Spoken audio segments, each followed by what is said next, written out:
بسم اللہ الرحمن الرحیم۔ السلام علیکم، کیسے ویورس؟ امید ہے کہ آپ سب اللہ تعالیٰ کے فضل و کرم سے بالکل ٹھیک ٹھاک ہوں گے۔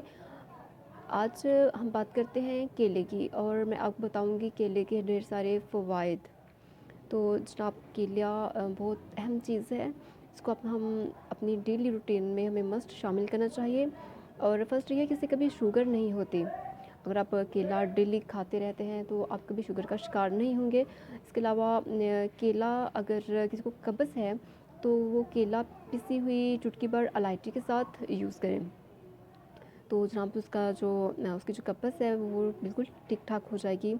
اور کیلا جو ہے وہ عورتوں کے لیے بہت امپورٹنٹ ہے، اسپیشلی وہ عورتیں جن کو انیمیا ہو جاتا ہے، خون کی کمی ہو جاتی ہے، تو وہ عورتیں ڈیلی اپنی خوراک میں کیلا یوز کریں۔ تو اس سے ایک تو یہ فائدہ ہوتا ہے کہ عورتوں کی خون کی کمی پوری ہو جاتی ہے، اور سیکنڈ عورتیں جلد تھکتی نہیں ہیں، ان میں بہت زیادہ طاقت آ جائے گی، انرجی آ جائے گی۔ تو کیلا عورتوں کو ہر روز ضرور کھانا چاہیے۔ اور سیکنڈ کیلا جو ہے وہ پریگننٹ وومنس کے لیے بھی بہت اہم ہے، کیونکہ اس میں آئرن موجود ہوتا ہے جو ہڈیوں کو مضبوط کرتا ہے اور دماغ کو بھی مضبوط کرتا ہے، طاقتور بناتا ہے اور اعصاب کو اعتدال پر رکھتا ہے۔ اس کے علاوہ کیلے میں سیب کی نسبت بہت زیادہ وٹامن پائے جاتے ہیں، تو سیب چونکہ ایک مہنگا پھل ہے لیکن کیلا ایک سستا پھل ہے، تو اس کو ہر کوئی یوز کر سکتا ہے آسانی کے ساتھ۔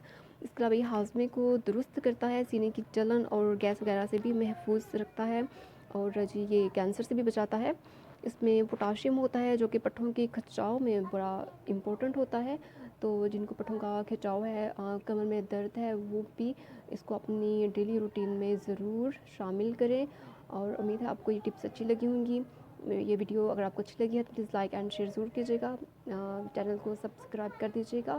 اور ایک حدیث میں آپ سے ضرور شیئر کرنا چاہوں گی۔ ہمارے پیارے نبی حضرت محمد صلی اللہ علیہ وآلہ وسلم کا فرمان ہے کہ اچھا مسلمان وہ ہے جس کی زبان اور ہاتھ سے دوسرے مسلمان محفوظ رہیں۔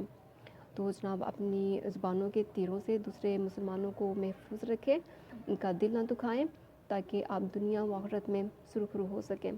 تو اللہ حافظ۔